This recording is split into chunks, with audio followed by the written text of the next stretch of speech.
اعوذ باللہ من الشیطان الرجیم بسم اللہ الرحمن الرحیم إن إبراهيم كان أمة قانتا لله حنيفا ولم يك من المشركين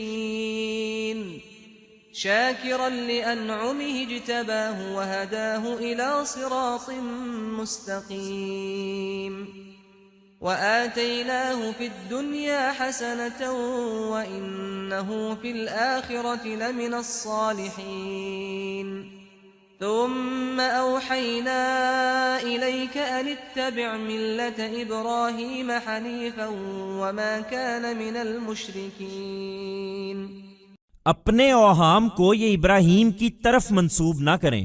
حقیقت یہ ہے کہ ابراہیم اپنی جگہ ایک الگ امت تھا، اللہ کا فرما بردار اور یکسو، اور وہ مشرکوں میں سے نہیں تھا۔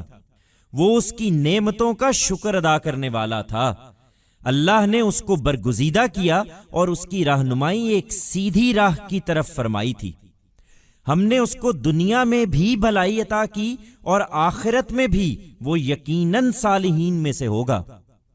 پھر یہی وجہ ہے کہ ہم نے تمہاری طرف وحی کی کہ اسی ابراہیم کے طریقے کی پیروی کرو جو بالکل یکسو تھا اور مشرکوں میں سے نہیں تھا۔ They should not attribute their superstitions to Abraham.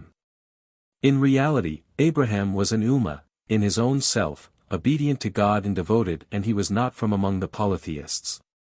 He was grateful to his favors. God chose him and had guided him towards a straight path. We granted him goodness in this world also, and in the hereafter as well he shall certainly be from among the righteous. Then, it is precisely because of this that we sent this revelation to you. Follow this way of Abraham who was fully devoted and was not among the polytheists.